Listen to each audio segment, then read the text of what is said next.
Hi, my name's Sonia Sodha. I'm a columnist at the New World magazine, and my column this week is about racism and the extent to which it feels like racism that would have been called out universally right across the political spectrum just 3 or 4 years ago is now starting to pass the dinner party smell test. It's starting to become acceptable in some forms of polite company.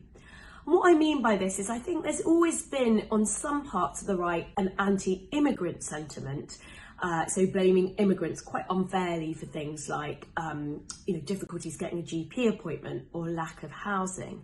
But I think on some parts of the right, we're starting to see that shift into something broader and, quite frankly, quite racist, which is an anti-anyone who isn't white sentiment.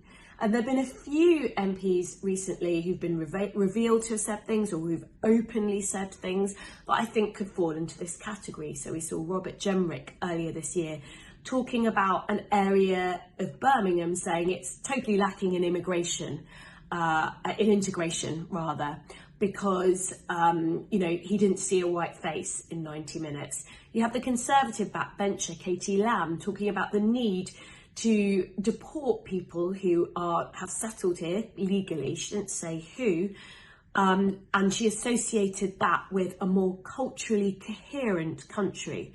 And we saw the Reform MP Sarah Potchin, in response to a radio phone-in and a caller who was talking about this, saying that it drives her mad, the number of faces, black and brown faces that she sees on TV advertisements. Now, I think this is quite troubling. I think it's partly a matter of the instrumental. So I think there are some politicians of the right who think that this could deliver them votes. And I think they do need to be careful about this, because I think there are many more people who really don't like it.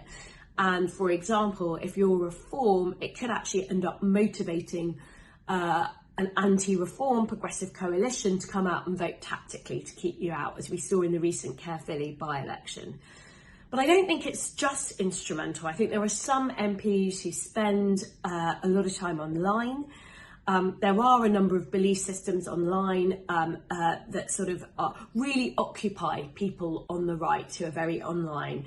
So I'm talking about kind of anti-DEI, anti-woke belief systems that really posit that kind of one of the main challenges facing the country are all these terrible HR departments who've completely unpicked Britain's any sense of meritocracy in the UK, and who are pushing forwards Black people, Asian people to do jobs that they're not qualified for, essentially just in the name of diversity. And there are people who genuinely believe that. And I think that some of what we're seeing is actually MPs refracting some of that online discourse. It's very, very polarised into mainstream political conversation.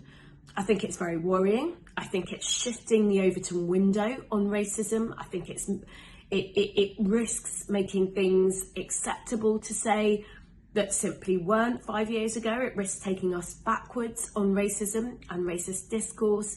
And I think it's something that people who care about racism need to think very carefully what to do about. I mean, of course you can call it out as racist, but the question is, what do you do beyond that? So I hope you will pick up a copy of this week's magazine and give my column, as well as all the other articles in this week's issue, a read.